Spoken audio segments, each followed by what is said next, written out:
What it is. How's it going, everybody? Today we're going to be talking about the premiere of the newest Disney Plus superhero show in the Marvel Universe, Ms. Marvel. We're going to be talking about all the things, talking about annoying parents, best friends that are also super geniuses, boys.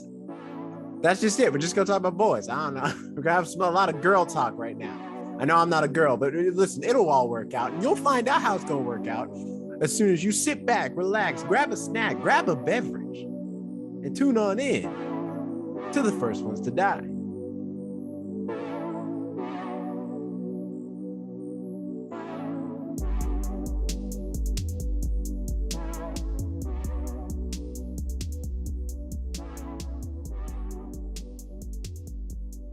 How's it going, everybody? Welcome to yet another fantastic episode of the first ones to die. What's going on, Alex?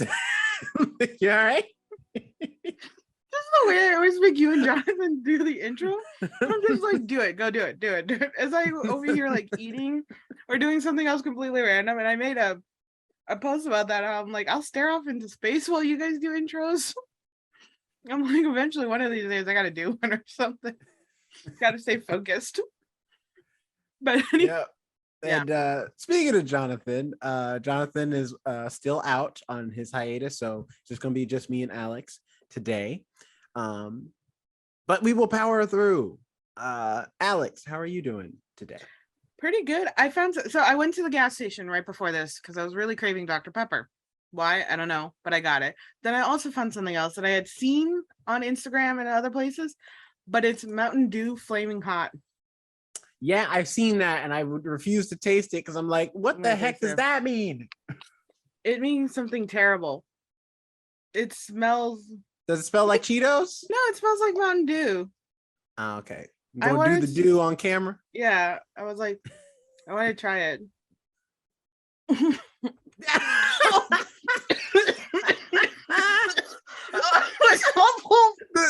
the instant reaction, you just like, God damn.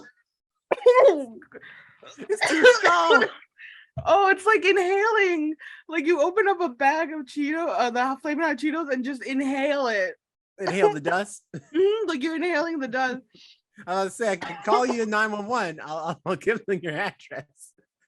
Be like, help my co-host, they're dying. Help my friend. I'm like really awake now. Look how red it turned me. Like you don't expect it from the smell. All right, second taste is not. I'm about to say you go back to the well for more pain. The second taste is not that bad. The first taste is just.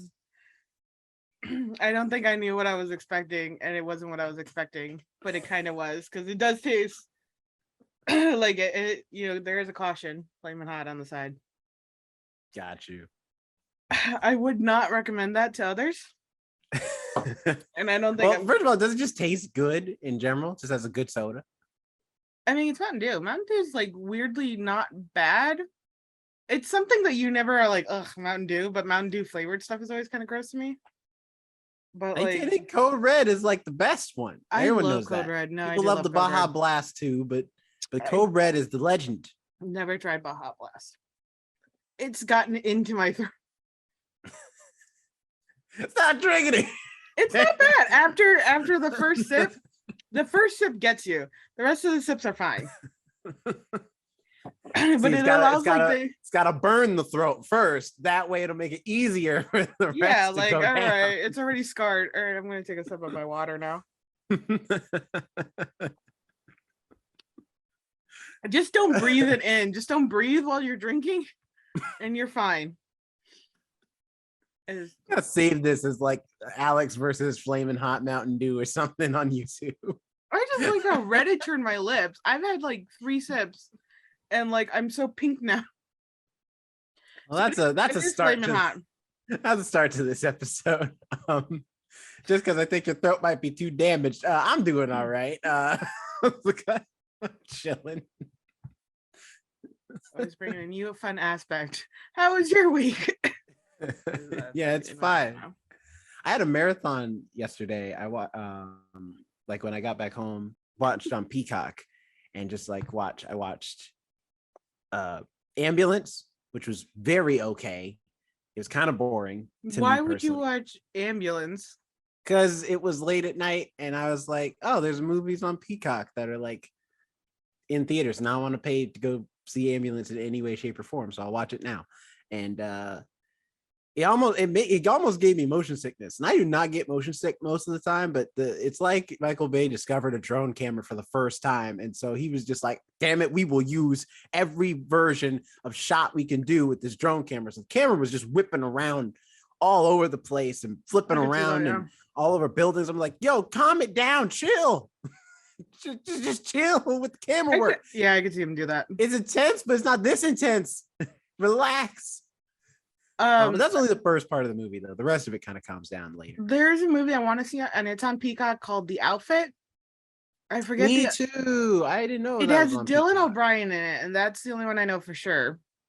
Because I haven't really looked at, but it looks like a good movie. It's a mafia movie.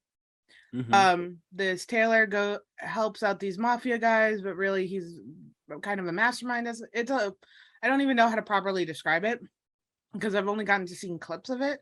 But it just looks like a good film, and it's all taken place in his shop too, his tailor shop. So it's like one nice location setting. I remember it seeing the trailer for it, and I was like, man, that looks good. I want to see it. I didn't see the trailer for it, but I watched Cop Shop as well. Cop Shop is good. Like that's a good movie. I liked it. Heard of it. It's kind of like a smaller action film starring Gerard Butler and Frank Grillo and Alexis Louder. And it's about this dude who's on the run from the mob who tries to hide out in this like small local police station. And hitmen come to try and kill him and chaos ensues. And it's a really fun movie filled with lots of character and the action's pretty decent. So I liked it. Gerard Butler does a great job. Really quick review because I forgot about it while I was choking. I saw Jurassic World, the newest one. I don't even know what the full title is. Oh, Dominion. Yeah, Dominion. Mm-hmm. Only thing seems to be dominating is people's time because nobody. My review, I believe the review I've been giving everybody is you don't need to see it. Like the young actress in that movie, and I should have had her name on, and even her name I can't really remember because it's ruined by the movie. But I saw it. My only pretty much favorite scene was like Jeff Goldblum opens up like a button. Well, they're all in distress. They're all like, we're about to go fight the T-Rex. He opens up a button, and the actress who plays Kyla Watts, DeWanda Wise, looks at him and goes, no, this isn't the time. And he's like, oh, sorry. And he buttons back up his shirt. That was the funniest part of the movie. Has the most piercing eyes of any black actress in the entire like Hollywood right now. Like she's I don't know if that's just lighting, but her eyes like are captivating. She does have very Isabella Sermon. She plays Macy Lockwood. She plays a young girl in Jurassic World. Very good actress. I like her a lot. She was so adorable in the film. She's so cute, and I think she's going to go on to do such great things. She's so talented. For such a crappy film, she was very talented. I don't plan on watching it anytime soon. You don't need to. But you can wait until it comes out, probably on HBO Max or whatever. But yeah, that was it. I just wanted to warn people. Well, all the mini reviews out the way, we are going to be talking about doing another full review for this new show, Ms. Marvel.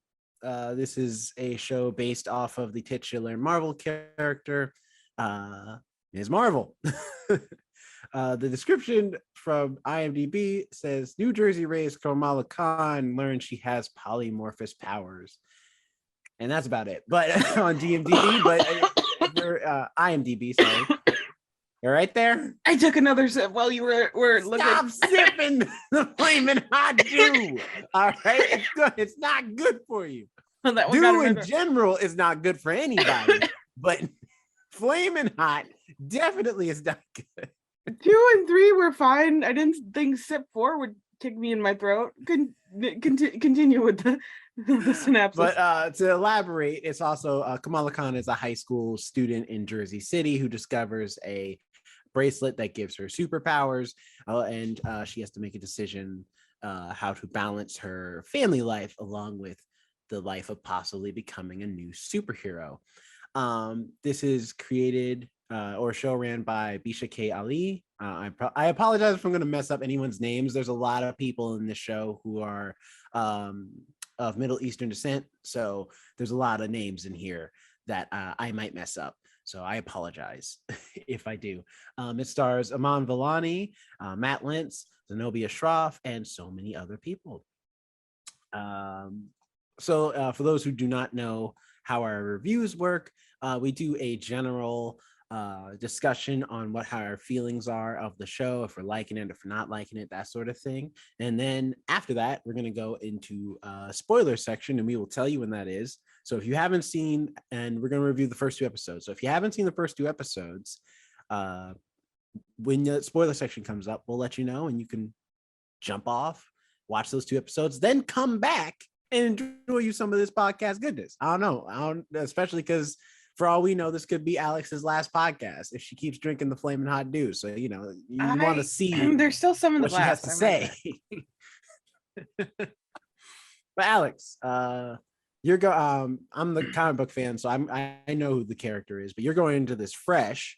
What'd you think of the first 2 episodes of Ms. Marvel? I liked it. I thought it was super cute. It gave me 90s vibes. Because one, it was colorful, I feel like, but not like the insane color patterns that they use in like kids shows today. This had like solid color patterns from like 90s style, and I'm still dying a little bit. And I really enjoyed it, the way they established her character.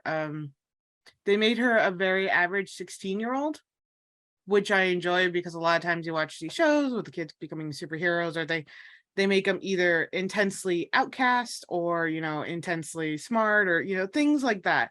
She was just an average kid, which is a lot easier to connect with. I didn't know anything about the character, so I didn't know that her powers had come from a bracelet or anything like that. I thought it was another, basically mutant, but well, it's they changed it for the show, so yeah. that's not where her powers come from in the comics. But for the show, they changed it to this bracelet or bangle. Or it probably is actually called something else, and I just don't know. It's a bangle. The golden bangles and bracelets. I have some pretty glass ones, but my friend had brought them over when she stayed in Pakistan, sorry. For a summer, and she's like, "Here, I brought you pretty glass ones." She's like, "But they usually are fitted," and I'm like, "Well, my fat hands, they can't get over without breaking them." I think I still have like 1 or 2. I got them like back in high school, but anyway, I enjoyed the show. Like I said, it gave me 90s vibes. It was very cute and sweet, and I enjoy that they finally have a different type of superhero again, a different faith too. She is Muslim practicing in the show, which was also really cool to see, because we never see a Muslim superhero. We don't get that. It's always based off, whatever other the Christian faith.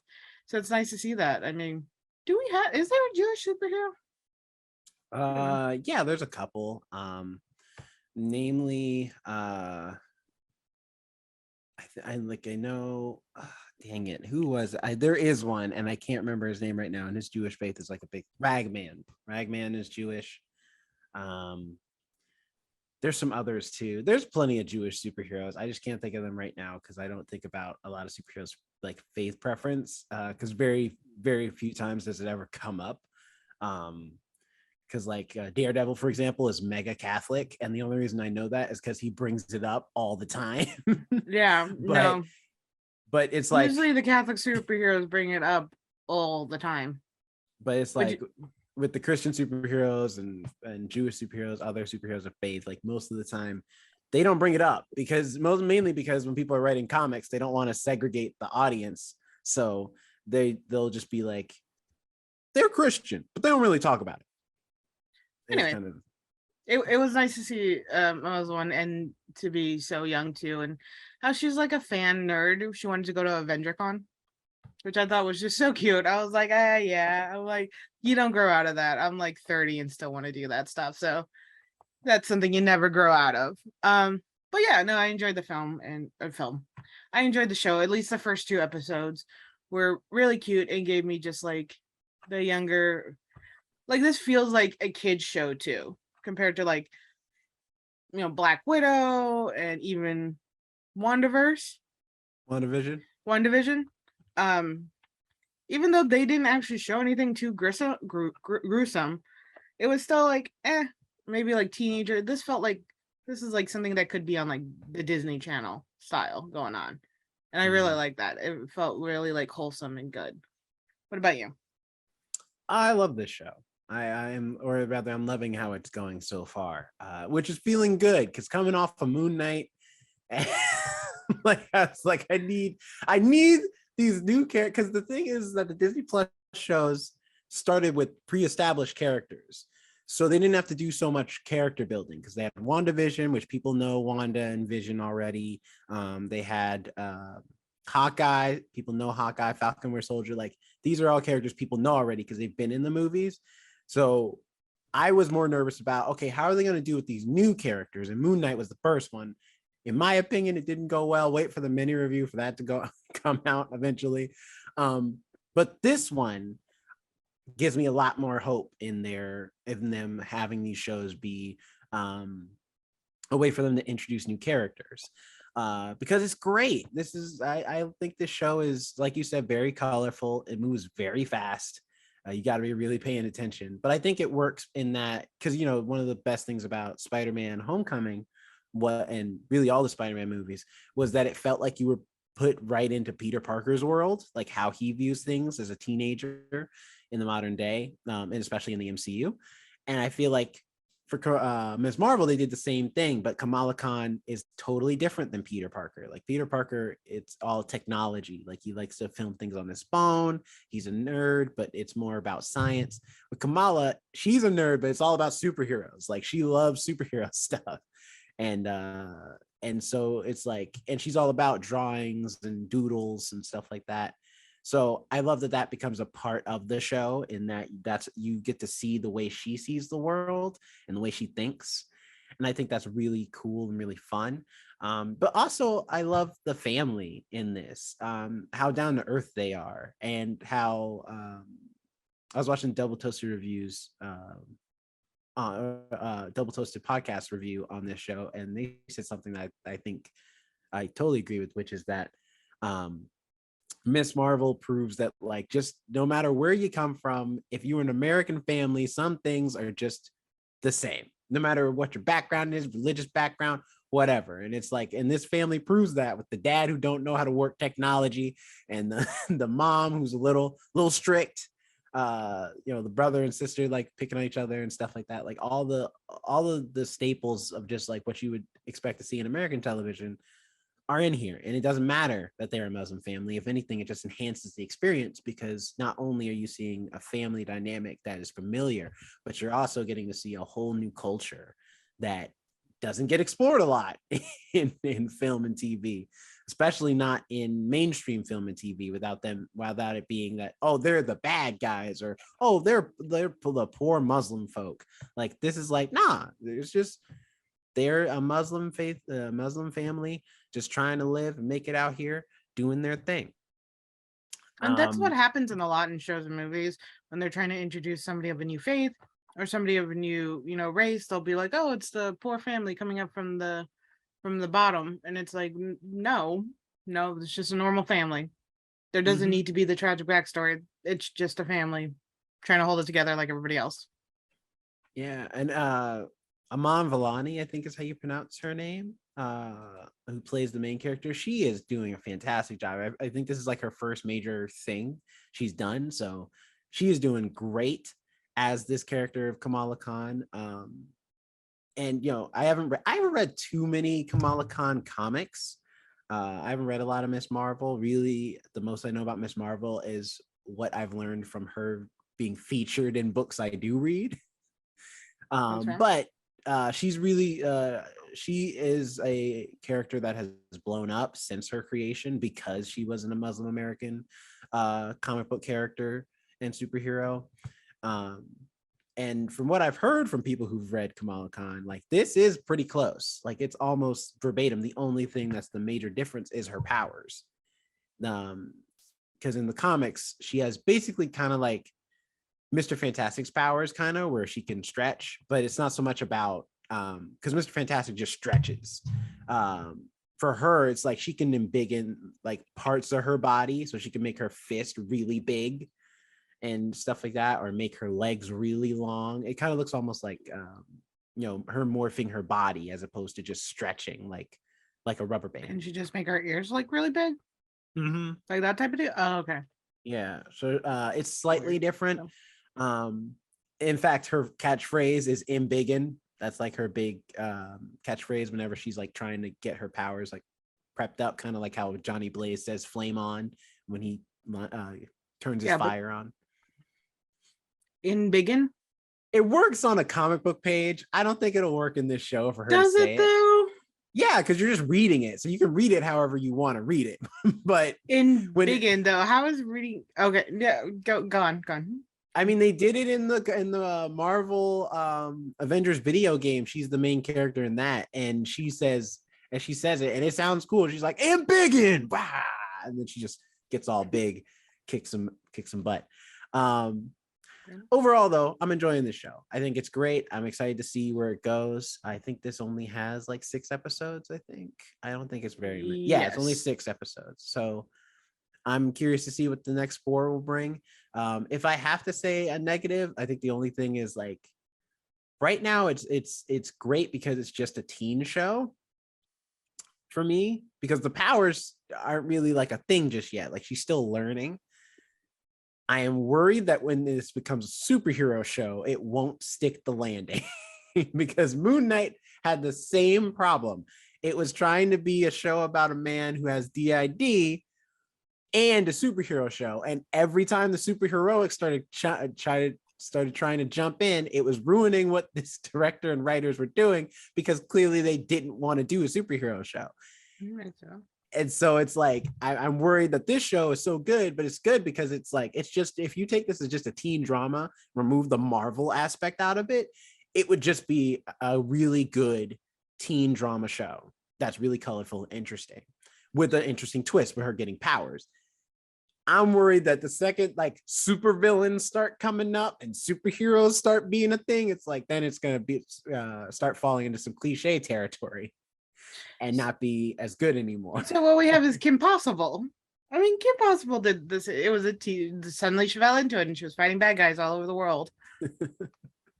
I get what you're saying. Moonlight, I mean, they openly said they really wanted to focus on the mental health aspect of it. They didn't really want to look at the superhero part. So I guess they were kind of forced to anytime they did. I think they went too far to like we just want to do a show about a guy with DID who also happens to be a mercenary. But then it's like, but he also has to be a superhero. And it's like, oh, well, I guess we'll do that too. Well, he's no longer watching the show after he becomes, I don't know. I still got to watch the show. That one I do want to watch. That one I'm not. I would say watch it for yourself. I didn't enjoy it as much, but that's because I'm a hardcore Moon Knight fan.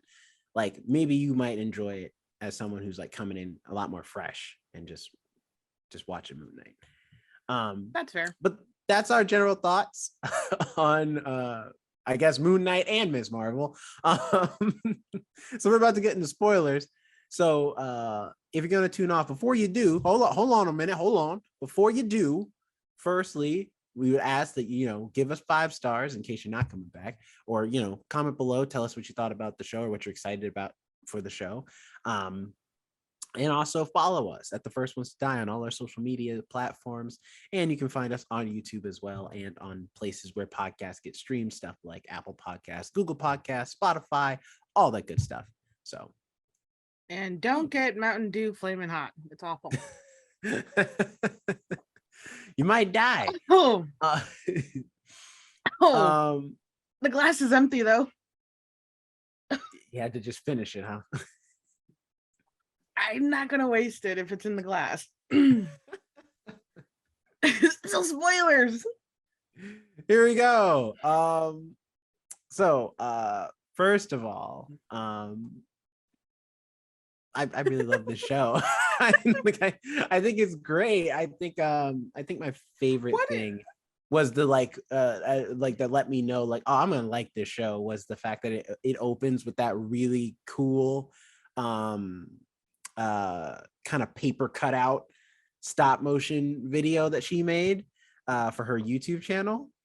And I was like, oh man, I remember doing I did stop motion videos with Legos when I was a kid. This is why I was awesome. Giggling. I'm like, of course she has a YouTube channel. Like, of course she has. She's a nerd. She has to have a YouTube channel.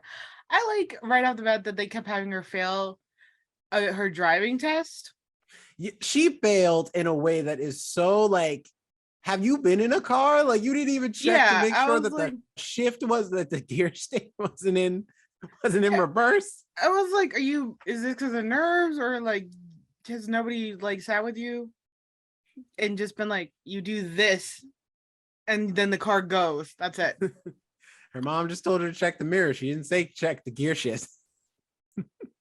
See, being Mexican, we allow our youngins to start driving at a taller age. So I'm like, I was driving a car when I was 3.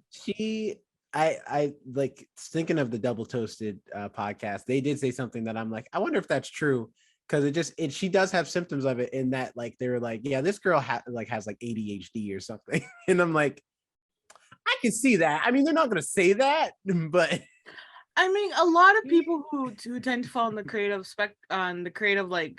role tend to be neurodivergent, so some type. So they could have ADHD, autism, could just, it's just the be fact that it's a little bit neurodivergent. She cannot focus on anything except stuff she's thinking about, because it's there's times she's having full conversations and then she just checks out. Yeah, that's ADHD. And I'm just like, you're looking dead at them. Before Christian got treatment for her ADHD, before she got medication for it, about a week after she got her driver's license, she got a ticket for speeding.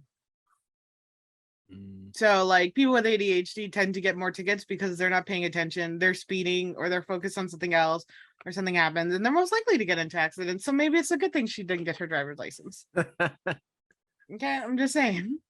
Man, I like the aspect of you get to see inside of her head, essentially, how she thinks. Yeah. Even down to just the way, because in episode 2, when she's has a crush on Kamran. His character's name's Kamran, not his real name. His real name is Rishah. So when she has in her head, she imagines her this musical number, essentially, and it's all pink and colorful. I'm like, that's really cool. It's interesting. And so I am liking the way they depict her world in this show. Even when her and Bruno are riding bikes and they're describing the flourish for her Avengers Con costume, and you see the drawings on the walls as they're riding their bikes. I was like, that's really cool. That's a really cool segment. And this shot already looks interesting to have them kind of low on the bottom and then the brick walls on the top. But to do it in a way where there's all this stuff going on top, so it's them, right? Why is there a fire truck going when I am trying to review this show? Because the rain has stopped and the fire is burning. I get what you mean, because, well, honestly, that is what it's like having ADHD. If people couldn't tell, I do have it, or they haven't heard me say it before. And you see the drawings going on in your head, so that's for certain. She could just have ADHD. But yeah, I really liked how they were letting us in, but they didn't invade the scene that was going on when they did that, though.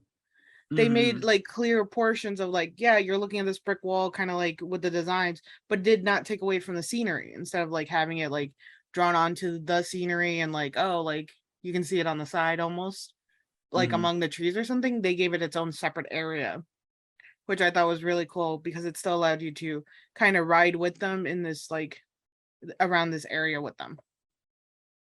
Yeah, that was really awesome. And like you said, like it only ever adds to scenes. It never feels like it's a distraction because Yeah. they just like overdo it. Which is a good thing. That's great. Yeah, they never force you to like pay attention to it. It's like, hey, it's over here if you want to look, but you can stay connected to the scene of what's going on. I also love that her family is so great. Like I love her family. Her dad is awesome. Her brother's cool. Even the mom. I know like this show wants you to hate her mom for the first part of it because she's just so strict. But I'm like, I don't know. I kind of see it from the mom's perspective. Her daughter can't be trusted with cheese, let alone car keys, bars. But I'm just saying. Like, I mean, I wouldn't trust her to be sneaking out either at night. Like I would be scared she's gonna wake up and I don't know where my daughter's gonna be. She can barely focus on her own breakfast, let alone like being out late by herself at that age. that's I agree with you and I like don't agree because it's like, oh, you know, the kid really wants this, so it's like maybe we can set something up for you to like go instead of just saying no completely. But at the same time, I kind of do agree, like, kid, I know what happens when you get distracted. Like something almost burned down because you weren't watching the rice cook. All right. Like I love you and you're very smart and talented, but like kid, you got nothing, no attention span there. Although I do think she was tripping a little bit with Avengers Con, where I'm like, you don't like. She's like, oh, you want to go to a party? I'm like, it's not a party, it's a convention. It's It's a like whole there will be thing. plenty of people there to supervise and everything. Plenty of adults will be there. Her friend will be there to help her and It, watch her back. Like there's it's not. officials, security, it's fine. Now, granted, though, I do like because it's like when she said Avengers Con, I thought it was going to be more official.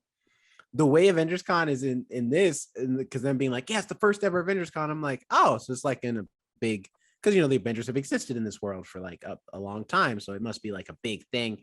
Nah, it's like in There's this like warehouse, which is funny. The only reason it's funny to me is because I've heard stories from people who are much older than me, who are like old nerds, and they went to like the original Comic Cons, and that's what it was like. It was like in church basements and warehouses and stuff, because nobody really like was into, you know, conventions like that. that's The true. way like and comic book conventions weren't the way it is now, where now it's like in convention halls and all that stuff. It wasn't as like popular. And back then it was strictly comic books. There were no like, yeah, well, here's the actor from this TV show and stuff like that. Like it was strictly, this is where you come to like talk comic books, exchange comic books, buy back issues. That's it.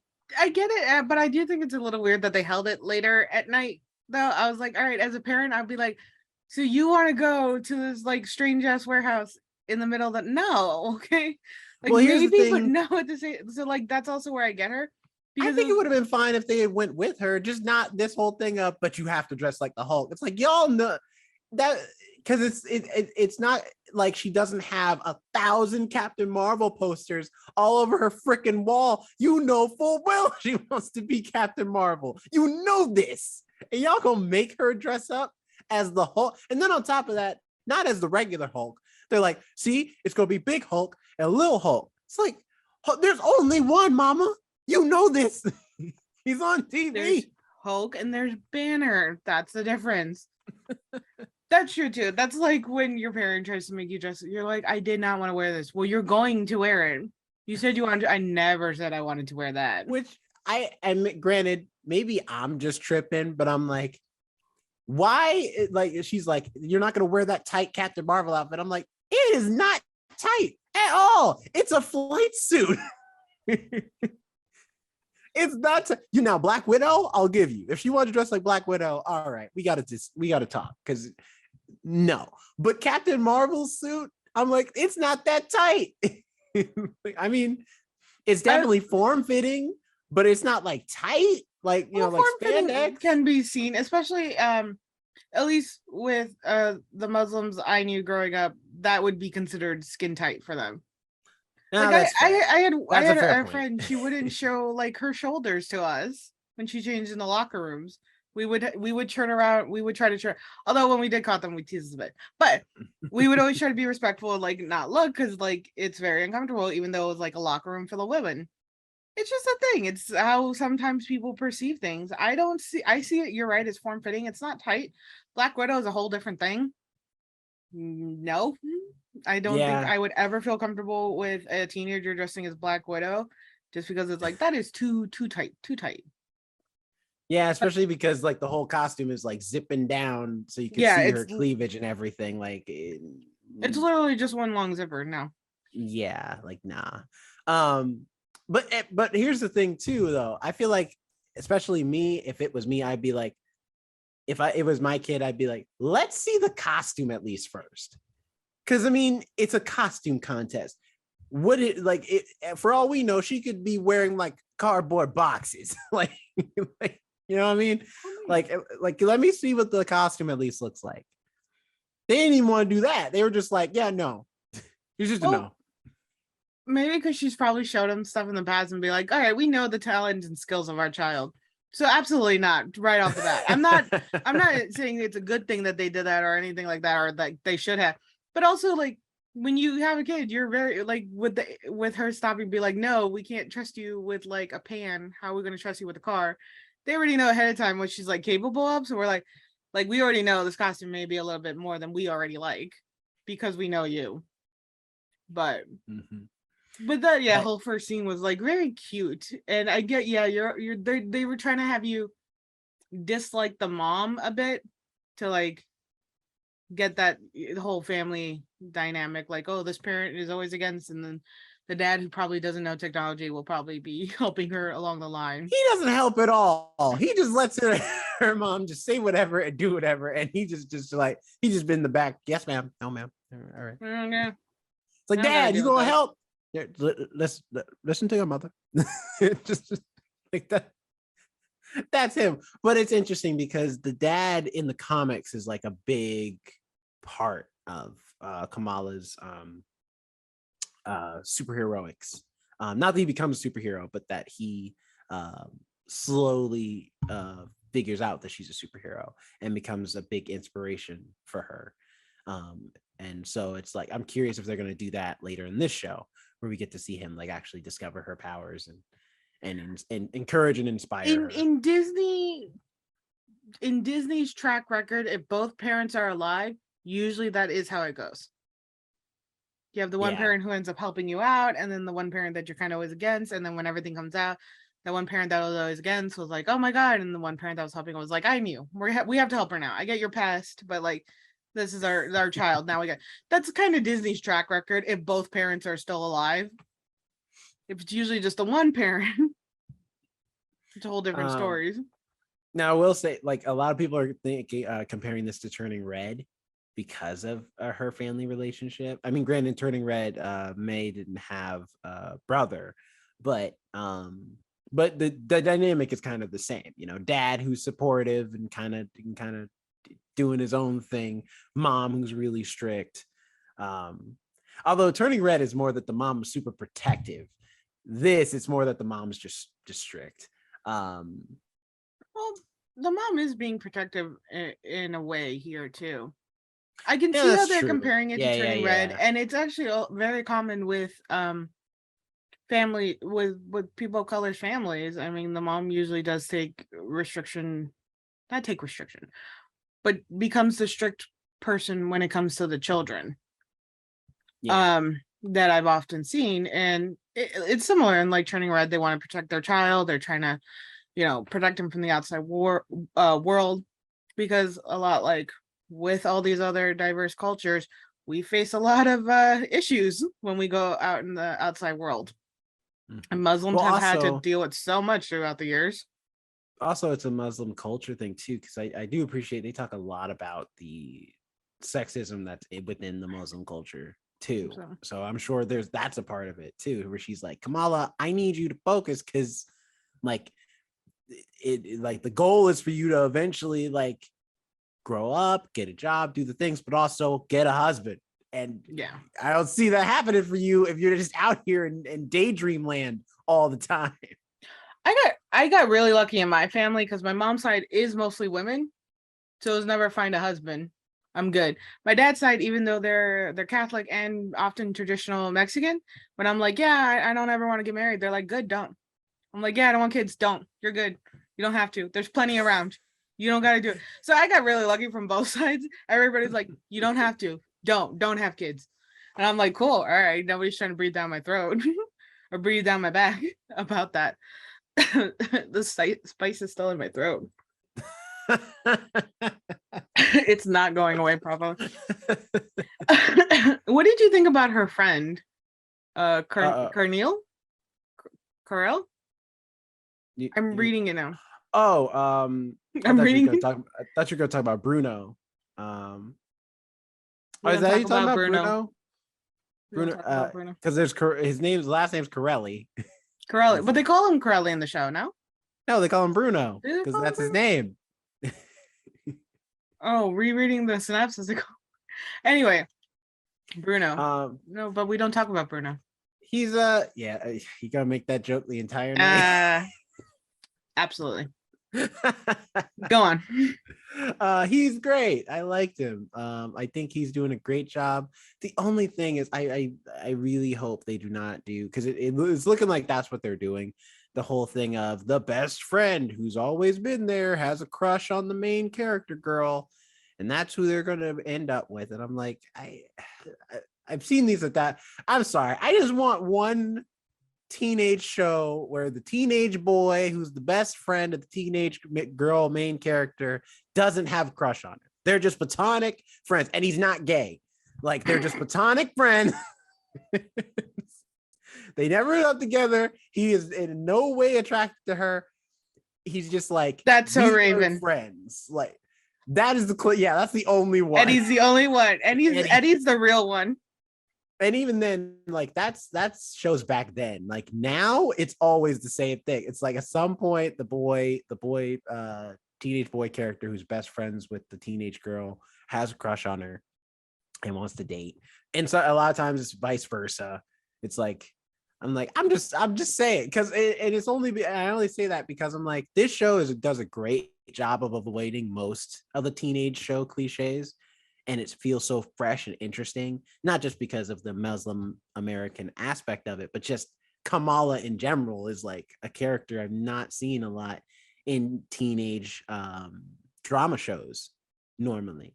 So it's not that she's just a nerd, she's a super nerd. Like, she is nerd to the bone.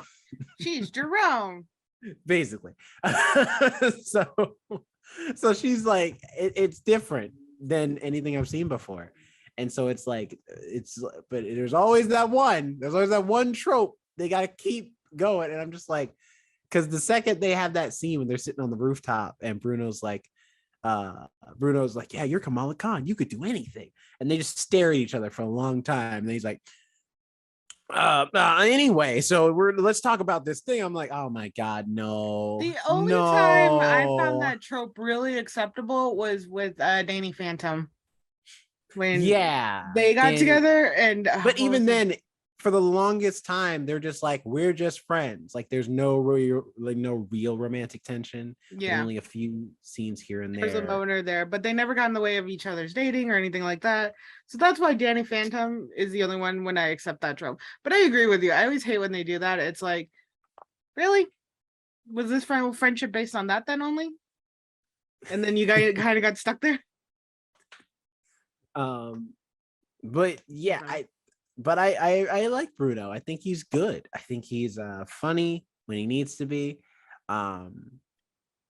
He's really smart. I think that's an interesting thing, because it's like, he's gonna be like the one who ends up doing a lot of like recon for her.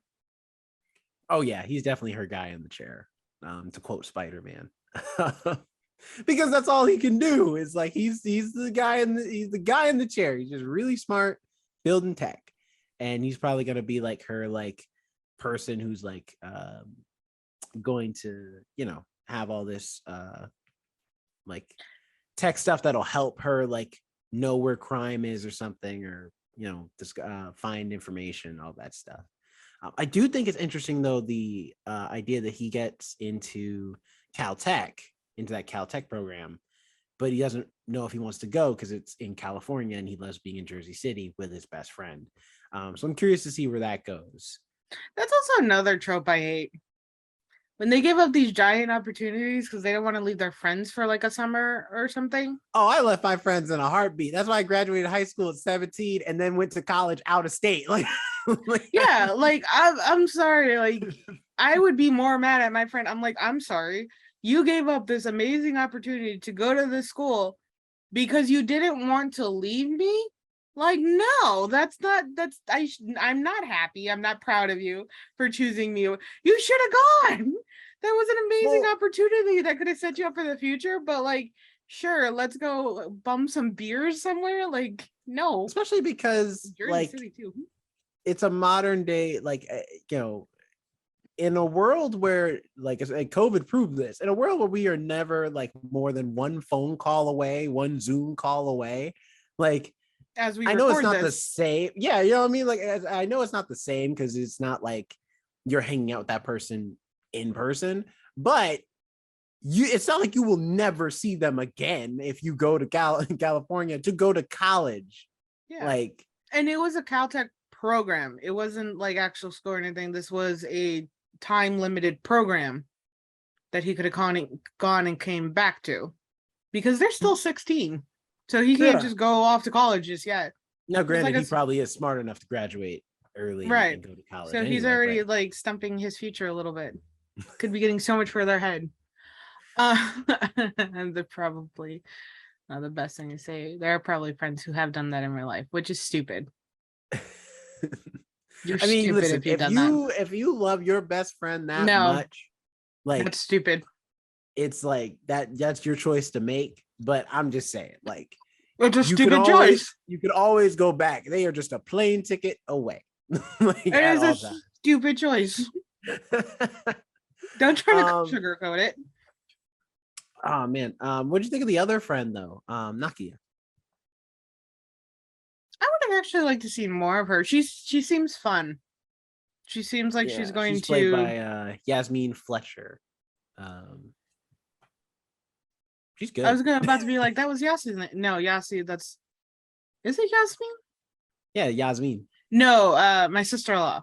It's Yasaman. Oh, gotcha. Her because it looks like Yassi, but Yassi's full name or first name is Yasaman or something like that. Anyway, I liked her. She seems like she's gonna be that character that's the moral boosting that almost keeps them like human. She's definitely gonna be that character that like calls him back, being like, "Hey, I know you have all this power, but remember, you are still like a human teenager. You still have to remember where you're at, who you're talking to." Because all characters have that like moment of like inflation. So I feel like she's really going to be that character. And then she just seems like fun. She seems like she's got good energy. Her character, at least, and how she's presenting it seems like really good. Like I would be friends with her. Oh, she should guilt tripped Kamala's dad to be like, "You're not going to stop us young teenage girls from achieving our dreams, are you, sir?" And he's sitting there like, nah, I wouldn't.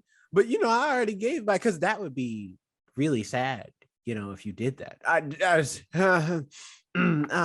We would all just be looking at you, knowing what you've done now. And I was just like, dang, man, that's cold. You just go do this to him, and then he got to go back to his friends and smile on their face and pretend like he's not thinking of not giving that man his vote now. Like, yeah, well, that shows she's like very in control. She's like, I know what to do at this moment. So she's definitely going to be that character that like ends up talking a lot more to people, being like, yeah, so these are my friends, they're not the brightest, but listen here, this is what needs to happen. So I hopefully they give her more opportunity to kind of have like a bit of control in the future, because I think she could play that really well. She can gaslight really well. Yeah, I think her role in the show, I don't know much about her character in the comic, but in the show, the fact that she's biracial is also interesting, because like you got Kamala, who's just Muslim American through and through. You got Bruno, who knows a lot about Muslim culture but is not part of it. And And then you got Yasmin, who's kind of in the middle because she has biracial parents. And so when she has that speech with Kamala of like, yeah, it's hard for me because I have like this one side of me that is a part of this culture, a part of this ancestry, but then there's another part of me that isn't for a lot of people when they look at me. So I'm like, that's an interesting place to be. And to your point, like that was the reason where I was like, man, we need to see this character more. Like she's not in this show a lot compared to Kamala and Bruno. And I know it's because Kamala and Bruno are the ones doing the superhero stuff. So it's like, this is a superhero show. So that's the stuff we're going to focus on. But I'm like, man, I just want to spend time with Kamala and Yasmin just hanging out. She's already a very complex character and can already, which I think is why when she knows more about the superhero. Sorry, not Yasmin, Nakia. Yasmin's her real character. Yasmin's her real name. Nakia. When she like kind of learns, she'll definitely be on Kamala's side, and she'll be like, yeah, no, definitely. Like, I get where you're coming from, superhero to human, and I'll help you deal with everything. She seems like one of those like ride or die type, and I respect that. What did you think about that mid-credit scene with the DODC?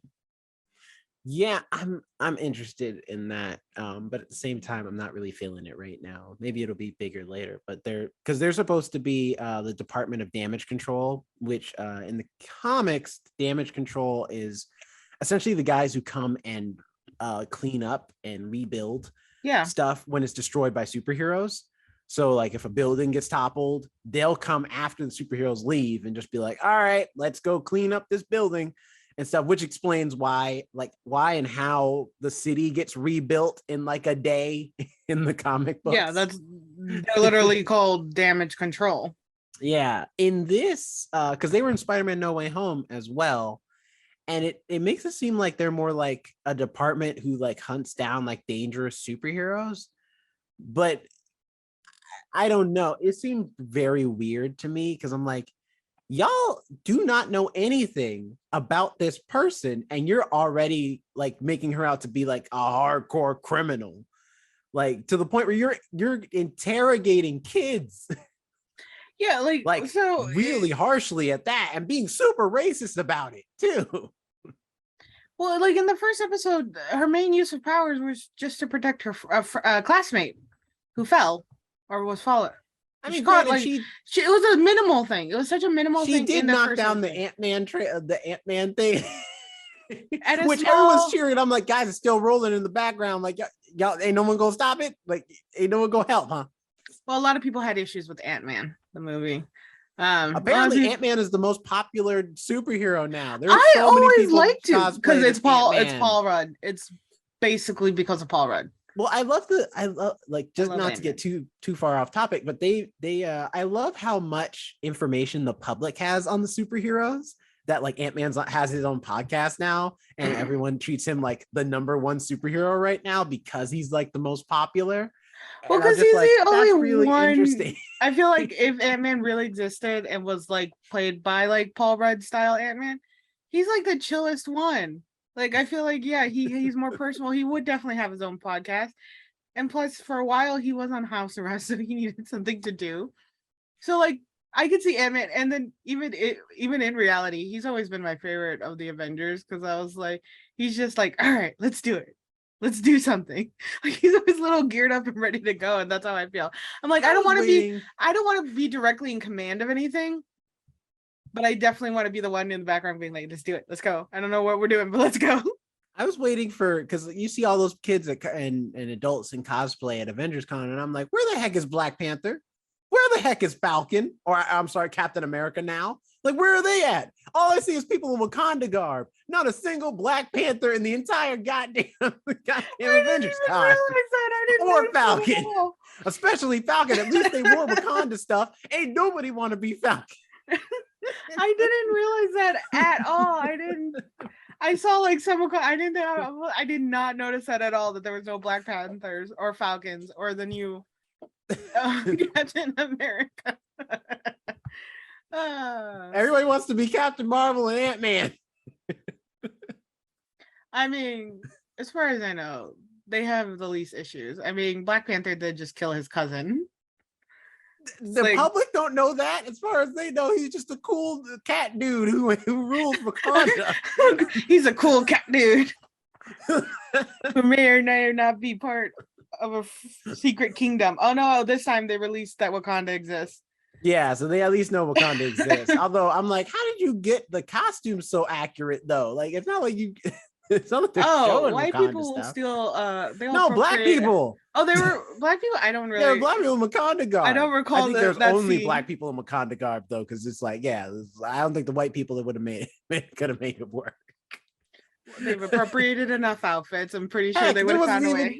There wasn't even a person wearing some aluminum foil on his arms who'd be the Winter Soldier or something. Like, I have to rewatch it to see, but I'm just saying, I didn't see a Black Panther and Falcon. They're the only black superheroes in this entire universe. Freaking Spectrum don't count for WandaVision because people don't know she's super yet.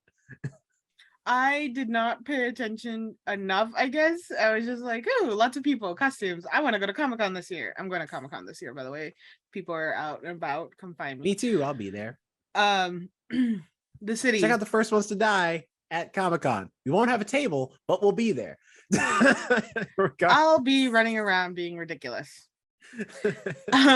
But anyway, I'm sorry. To your point, I don't even know what my point was. Like we were talking about damage control, but yeah, the fact that like damage control was is kind of being portrayed as these like essentially like the fact of the matter is they need Shield back, like because Shield will be doing this, not damage control. But for some reason, I think after Winter Soldier, they just don't want to do Shield anymore. Well, I think they just they're like, look, we had to shut down Shield. We found out it was part of Hydra and, you know, Nazis and everything. It's not great. So like, you guys can take on this extra work. I mean, you're already there anyway. So when you're cleaning things up, if you capture a superhero or two, nobody talks about it. It's cool. If you find, it's like if you find some extra stuff while you're cleaning up the city, don't mention it to anybody else. Just detain them and just like go away real quick. But just I'm pretty sure that's still kidnapping. The fact she was just like, first of all, they're interrogating this child in a way that's so harsh, but then also to just be like, just immediately be like, they look a little brown skinned. Are they Muslim? Huh? Pakistani? South Pacific? What are they? I'm like, yo, chill. Like, why are you just assuming? You were ready to incriminate someone who was like Middle Eastern. I do. Or South Asian. Like, what's the deal? I am slightly proud they didn't mention Mexicans. That was the first time we weren't on the top of the list for brown people. And they knew it wasn't black. They were just like, there's no way a black person was at the Captain Marvel contest. Now the Wakanda contest, we are for sure that they were scouting that for other reasons. But it's a hollow victory for me. Very hollow victory. It's true. You guys, like in the MCU right now, there is not a Mexican or Hispanic superhero. The closest you've gotten so far is Torres in Falcon and Winter Soldier, and even then, he might just be Falcon. So he's going to be like a B-list superhero at best. Hey, we got on the B-list. Oh yeah, and America Chavez. Oh, she's Puerto Rican. I mean, yeah, listen, you gotta take what you can get, okay? you got like you right now, you're at 2. You just got 2, and neither of them had their own movie either. So like you're gonna cut her loose. You know what? You've gotten really snotty since Black Panther. I'm just saying, like you're being all choosy about it. Take what I gotta get. Yeah, real snotty since Black Panther. I'm just saying, it's like, listen, it's I'm sure a lot of Asian people, despite how Asian they are cool with Shang-Chi, even though he's just Chinese. Move on to the conversation. I will drink the soda again. Like, you know, they're not giving him a hard time because he's Canadian. He's Canadian? Yeah. Well, now I might give him a hard time. I might give him a hard time now. I mean, he's Chinese, Canadian Chinese, or Chinese Canadian. Yeah, but being Canadian, that's all something else. Canadians are the worst. No, that's mean. That's mean. Me saying Canadians are the worst. That's the mean part of this conversation. I'm just saying, don't discredit them. All right, America Chavez is in there too. I don't know what Torres is descended from, but Like Torres in America are representing for your people so far until you get like the proper movie and proper do that all the Hispanic and Latin and Mexican and Chicano communities deserve. Until then, just take what we can get. It's Torres. I don't know if this is we're gonna move on because I don't think this is getting better in any sense of the word. Listen, I get it. For the longest time, I only had the Falcon. I had to rely on the Falcon for everything. Yeah, and then you guys got a Black Panther. Now you getting all like high up to that. Now it's take what you can get. I had to take what I could get. I didn't want Falcon. Nobody wants Falcon. Falcon's That's why nobody dresses him for Avengers Con. Apparently nobody wanted to be Black Panther either. They all just wanted to be part of Wakanda. I'll relook at that scene though, just to be safe. I didn't see it, but I might have missed it because I'm like, Black Panther's the cool one.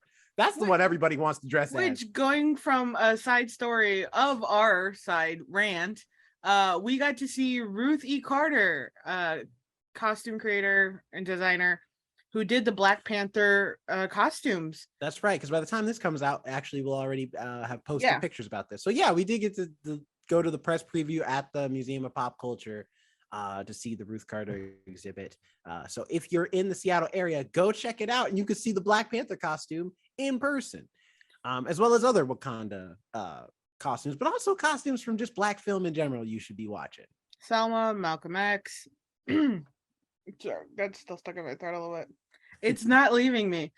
Coming to America, Do the Right Thing. And these costumes are just beautiful because up close the designs are truly amazing. You think you notice the details in films, but not until you're actually up to face with these costumes do you see the detailing, the work, everything that went into it, and how amazing they actually are when you get to finally see them in person. And from I think it was Malcolm X, the zoot suits were my favorite. Mm-hmm. That Denzel Washington and Spike Lee wore. Was it Spike Lee? Yeah, Spike Lee wore. And I'm like, that is so cool. I'm like, those are so cool to look at. So I suggest going to the Mopop Museum, and it did open on June 18th. That was a Saturday from releasing this. And yeah, if you're in the Seattle area, go for it. But going back to our actual topic, Miss Marvel. Yeah, I think the other thing is that this show is missing so far. It doesn't really have a villain. And for this to be 6 episodes, we're already 2 down, and we do not have a clear indication of the story. Like right now, the show is just check out Kamala Khan. This is her life as a teenager. But, this being a show, I don't know what the arc of this show is right now, because it's very unclear. There's no clear villain. There's no clear conflict. It's kind of just like we're just right now with these first few episodes, we're just kind of sitting in a day in the life of this teenage girl. And a few things have planted some seeds in. So I'm hoping with these next 4 episodes, it'll really get ramping up on what this story is, because I'm like, you don't have a lot of time. Moon Knight proved that. Moon Knight only had 6 episodes, I think. 6 episodes. So it took them forever, or not 6, they had 8. It took them forever to get to the damn story. Well, maybe they aren't introducing a villain yet. I mean, kind of the DODC are kind of villainous towards her. I mean, she could just be running from the government. See, but I feel like they're not the main villain. I feel like there's somebody else showing up. Which could be. I mean, maybe this is just the start of her and trying to figure out her powers, trying to work them, and all this stuff, and dealing with now knowing the government knows, that she has these abilities. So that could be the intro of how you're starting to learn who she is and everything before a major villain is introduced. Because it's not until the superhero tends to get a little more, often what they do is somehow it's a coincidence that I got my powers as soon as this supervillain got his powers kind of deal. Maybe it's one of those where the villain finally sees that oh, there's a new person, I have to go after them, or being some way I need to combat this person. So this could be the stories of this could be the story of I created my own villain, not the villain was created where I was created. Separate story. It's I created my own villain.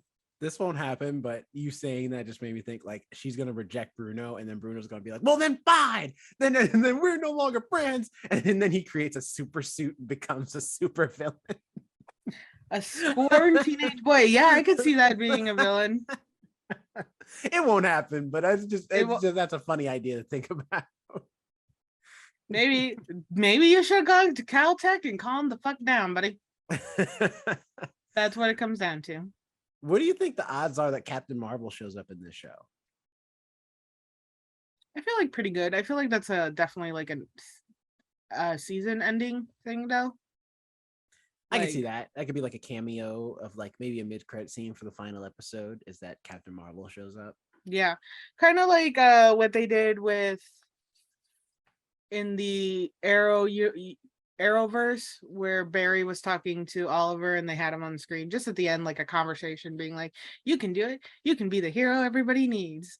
Kind of pep talk going on. I don't see her being like actively in the show or actively being in a scene, but more having that moment with her of like one-on-one being like, hey, you're a hero now, just like me. And these are kind of what you have to go through. And remember, it's not always the best, but if you want to stick with it, I believe in you type of deal. Well, I'm curious because I also think it's high, and mainly because like she referenced Captain Marvel all the time, so kind of be weird not to have her in the show. But also B, because the next time we see this character, because I think this is it. Like I think they're only doing this 6 episodes for this one show. I don't think there's a season 2. At least they haven't announced one yet. And they did the same thing with Moon Knight, where Moon Knight it's only one season and that's it. And we might see this character again. But unlike Moon Knight, where we don't know the next time we'll see Moon Knight, if at all, in the MCU, Ms. Marvel is supposed to be in the next like Captain Marvel movie. It's going to be called The Marvels, and it's going to have Captain Marvel, Ms. Marvel, and I called her Spectrum earlier on, but I think her name's actually Photon. Marie, Monica Rambeau for WandaVision, you know, where she got her powers and stuff. Yeah, she's also going to be in it too, because she was technically the second Captain Marvel. The first Captain Marvel in the comics was a dude, then he died, then Monica Rambeau was Captain Marvel for a while, and then she stopped being Captain Marvel, and then Carol Danvers, who is the Captain Marvel we know today, was Captain Marvel. Well, I mean, yeah, this could just be like the setup for the Marvel movie, and this is like her introduction, and that's when we see Carol Danvers character at the end, where she interacts with her, being like, "Hey, we kind of need you for this." Also, I feel like she would geek out because she would see Carol and just be like, ah! And her head would explode. What Ant-Man did when he saw Captain America, he's like, "You're Captain America." He's like, "Hey, I know you too." To like, I think Falcon. He's like, "Hey, you're Captain America. I know you too. You guys are great. I love you guys." Yeah, he fought Falcon. That's why Falcon hates him. Because he beat Falcon, which I'm like, exactly, dog. You lost to Ant-Man, a hero at the time that nobody knew. That's fair. To be bested by the hero nobody knew. And you're an Avenger. To be also busted by like the hero they like kidnapped kind of too, because they remember they pulled him out of that sketchy van. They're like, "Oh, we got this guy." Like, who is he? Be like, "Yeah, we kind of found him. He's kind of like just a superhero that's around." You know what? That's the other thing about Avengers Con that I thought, I'm like, how much does the public know? Because some of them are saying facts and telling jokes that I'm like, how do you know that story? And maybe it's Ant-Man on his podcast. He's out here spilling secrets of what was happening at the final battle because he was there at the final battle with Thanos. But it's just because there's like one shirt where they're selling at Avengers Con where it's Captain America. Spoilers. We're in the spoiler section. No, I'm being a shit because I still haven't seen the Endgame. I'm just being a little shit. Go ahead. But there's a shirt where Captain America turns around, is turned around, and his butt's poking out because of the joke in Endgame where they're like, you know, that's America's ass, like in reference to Captain America. But I'm like, that's an inside joke they told amongst themselves. How does the public know that joke? Because the public because I have to believe in that universe. Even in that universe, that joke was made on the internet far long. All right. Because all due respect, Chris Evans really be packing into the Captain America suit. All right, that is America's ass there. I do love when little Ant-Man goes like, America. His little salute. Well, he's on the. I think it's Tony Stark's shoulder. Yeah. I've seen the scene. I haven't seen the movie. I should just break down and watch it, but I'm kind of been being petty and not watching it.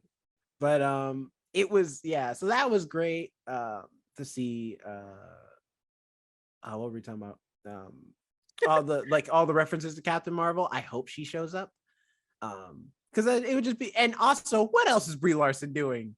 Like, as far like, not that she doesn't get work, but rather I'm like, Brie, like, of all the actors they should get to do like a cameo, she should be the one that is like, yeah, I'm down, because Brie Larson loves being Captain Marvel. She loves, the fact that she gets to play this character who's so inspiring for so many young girls, but also just women in general. So I can't imagine her saying like, no, I have something else to do for the TV show that's doing the same thing, but it goes even further by also being inspiring for Muslim American little girls. Yeah. What do you think? So, do you think? I wonder. Yeah, hopefully they will ask her to be in there, because even dealing with like the DODC having then Captain Marvel back you up and being like, leave her alone, leave her alone. Clearly she's good. Like, it would probably help too. Clearly they're going on like that racist tyrant going after all South Asian communities. I think I could definitely see them using Captain Marvel in that way, or having, again, I see it more as like the Arrowverse conversation where she comes up to her inspiring one-on-one and being like, hey, you're gonna be here now. It's not gonna be great, but like, it's not bad. What do you think they're gonna play into? Because when Kamala originally asked about where the bangle came from in the second episode to I think her mom and grandmother. Well, she asked her mom because it's apparently from her. Or yeah, and then she did ask her grandmother, but because it came from the great grandmother. Yeah, great grandmother. Yeah, I think it's Aisha. Yeah, Aisha. Aisha. Do you think that they'll find out that she was a superhero too? Maybe, I don't know, because that's like the going into it, like them changing her powers changes like the dynamic, because I like in the comics she gets her powers from the Terrigen Mist from the Inhumans, which is what Black Bolt was in Doctor Strange Multiverse of Madness. So that's where her powers come from in the comics. So I have no clue what they're going to do for the TV show now that they've completely changed her powers origin, as far as like it comes from this bracelet that's been in her family possibly for generations. So maybe maybe her great grandmother was like also a superhero, or maybe like met someone who's got cosmic powers and gave her this bracelet. So I'm not sure. It'd be really cool though to like think of it as like, no, like there's been, because she says that line in the show where she's like, it's not the brown girls from Jersey City out here saving people. And I'm like, it'd be interesting if like she finds out, no, your great grandmother was actually a superhero. And realistically, like, and there's already implications that might be true, because her dad is telling that story to her brother's fiance. And he mentions like, yeah, they were trying to get on this boat or whatever, and nobody knows to this day like how she got on. And I'm like, because she had powers. She was there. And nobody saw her. So I'm like, that's interesting. Which also leads to like, what other powers will she be able to develop in the future? This is something like, if she's like, all right, maybe I can turn invisible or something. And this allows a lot more options, I feel like, with the growth of her power, to just give her more. But I'm certain they're going to keep it to a certain amount, of course. But still, I think I kind of like that family aspect of like what it could entail when it comes to the family line, because it also, there's something nice that, because a lot of time when being a woman, you don't have much to connect you to generations of past, because we don't have a matriarchal last name. We don't have like that type of lineage. It gets, taken away from us a lot. So that's a kind of a nice pull for the mother-daughter aspect of generational going back like that it's like, my strength not only comes from me, but it comes from my mother and my grandmother, my great-grandmother, and look at what my great-grandmother was doing and all that type of thing. So it's a nice connection to the matriarchal side.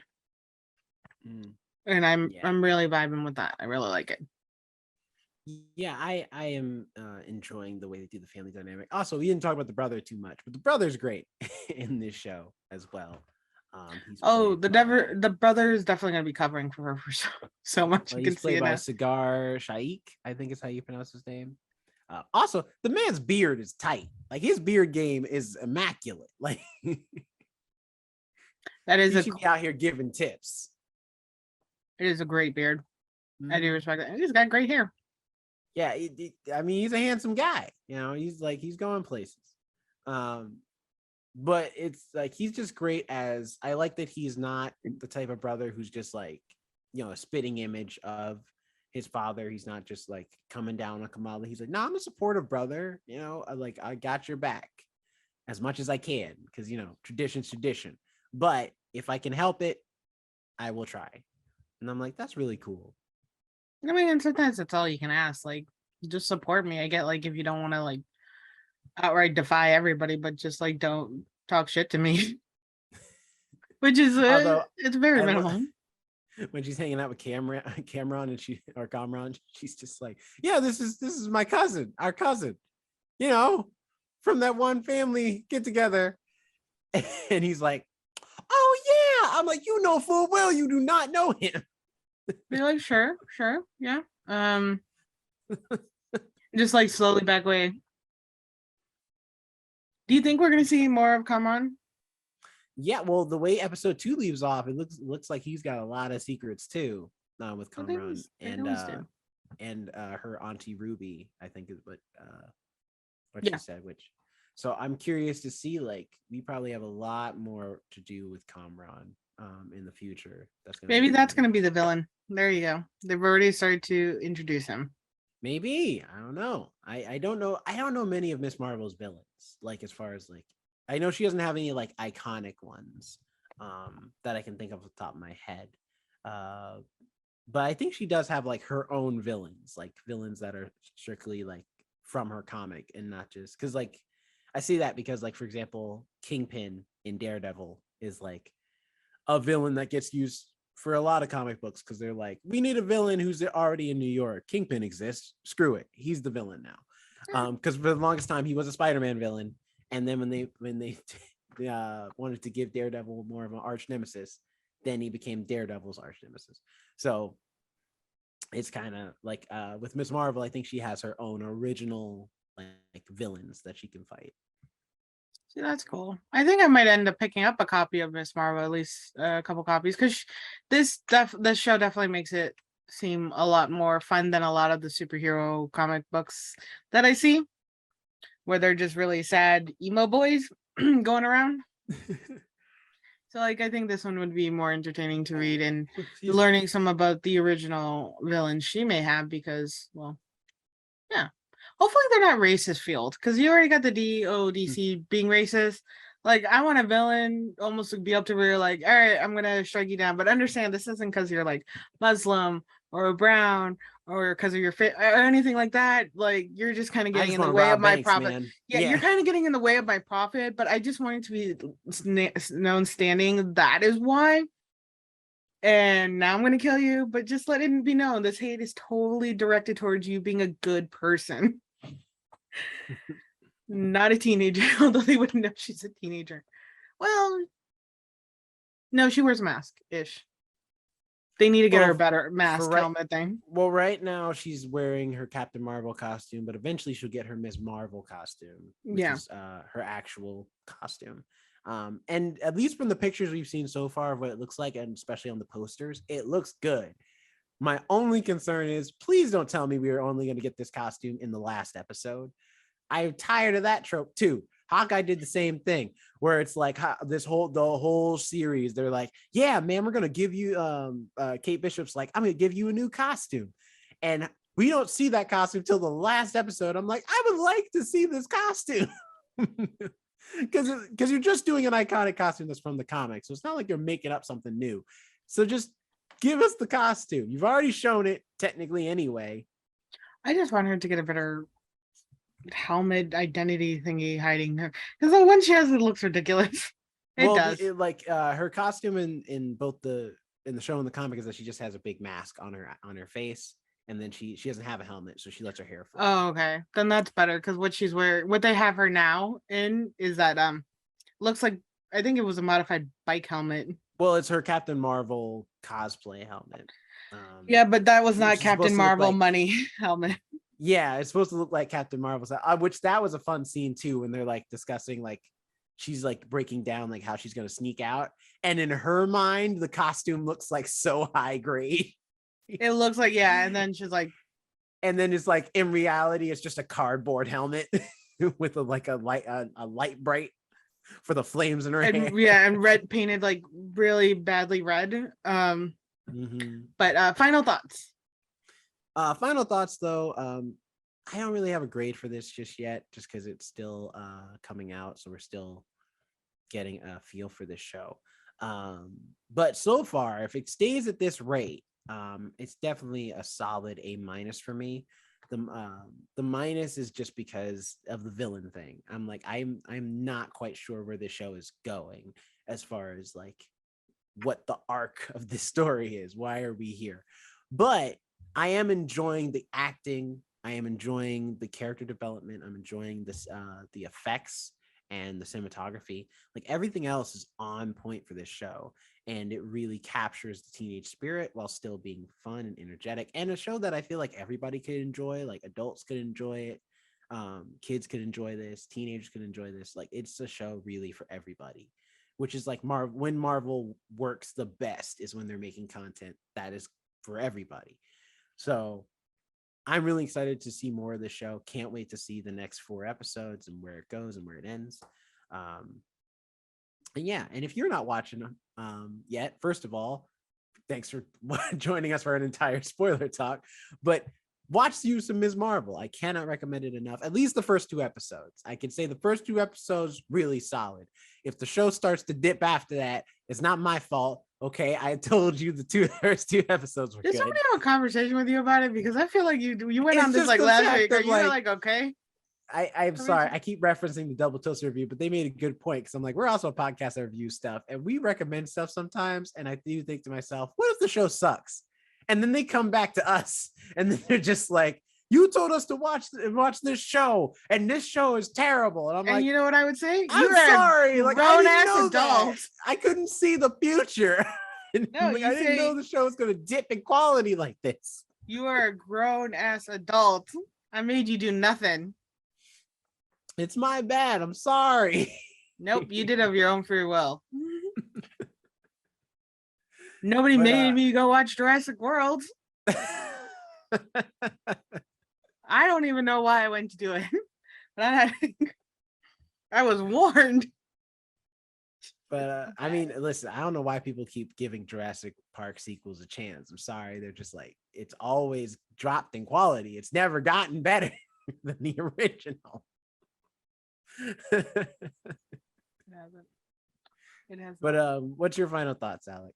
I enjoyed it. Like I said, it gave really a 90s vibe, 90s old style vibe to it, where it was colorful, it was fun, and you got to see into their heads, almost like what you did with the early 2000s with like That's So Raven and Lizzie McGuire, you know, those shows that really spoke to being a teenager, being anxious, and being so different from like your peers, but not in like, but in a very creative way, because those kids were very creative. I did like how they made her such a nerd, but they didn't make her like a sciencey techie nerd or anything like that. She's just a plain old nerd, which was a lot more fun. And this is definitely something I'm gonna keep watching because it's just cute and fun, and I really like her character, and I'm excited to see where they're gonna try to make her go. Hopefully, they do well. But you're right, with shows like this and newer shows, and with the way Disney and Marvel can be, it can go either really well and be like, yeah, we want a second season, to like, oh, but why? But why did you do this to me? So there's really only 2 emotions you can have when it comes to Disney and Marvel. Yeah, so but far, the only Disney Plus show that's gotten a sex season is Loki, I think. Loki, God, that was such an easily good show too. And they said it's going to be a little bit weirder too. So I'm like all down for that. Just give us the weird. appropriate age weirdness, though. This is still on Disney Plus, and this is still a 16-year-old. So age appropriate weirdness. That is all I want. Anyway, but yeah, going back to it, definitely recommended. Yeah, tell us what you think about Ms. Marvel if you have seen the first 2 episodes. By the time this comes out, it'll only be 2 episodes. So tell us what you think about the show so far. Are you liking it? Are you not liking it? What are you liking about it? All that good stuff. Comment below on the YouTube channel, or if you just want to comment on the our Instagram or DM us or whatever. Sure, we'll listen. We'll give it a read. I don't have much to do nowadays. Alex, tell the people where they can find you. They can find me on Instagram as Alex and Nobody, and on TikTok as Alex and Nobody, where you will see me post videos of me and chatter, basically, or randomness that I'm doing. You can also find me on TikTok on the Bookcast podcast, where I talk about our book reviews and do a little more book talk and stuff like that. And then you can find me also handling the TikTok account for The First Ones to Die, where I post little clips, little things like this, and little sound bites, which we can all enjoy. Probably gonna go ahead and post me choking on the Mountain Dew, because that was a fun sight. What about you, Jerome? Where are we finding you? You can find me at Not Jerome Rhett on Instagram, as well as at RoboZoo Media and at Jerome_the_show for all the other creative stuff I am working on. And if you want to follow The First Ones to Die, like I said earlier in the episode, you can follow us at The First Ones to Die on all our social medias. That includes Twitter, Instagram, Facebook, all that good stuff. But then also, we are on YouTube with all types of extra content that you can only find up there. Stuff like bookcasts, mini reviews, gaming content, vlogs, all types of stuff. So go on over there if you want to check out some extra content that you can only get over there as well. And we are also still holding out calls for guest hosts. So if you would like to be a host on this podcast, or a guest host rather, on this podcast, email us at thefirstones2die@gmail.com or DM us on social media as well. Only few prerequisites are if you are outside of the state of Washington and you want to be a guest host over Zoom, you do need to have your own recording equipment. It doesn't need to be fancy. It just needs to be something so that you can record your own voice and record it.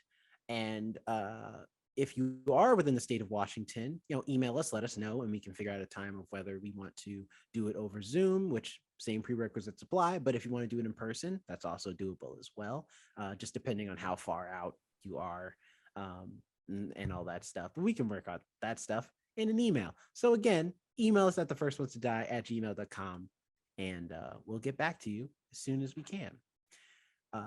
I do not know what we are doing next week. It's a secret. It's more like a secret to everybody, including the current host of this podcast. We'll work it out. We always do. But we'll see you all next week. Yeah, tune in next week for something.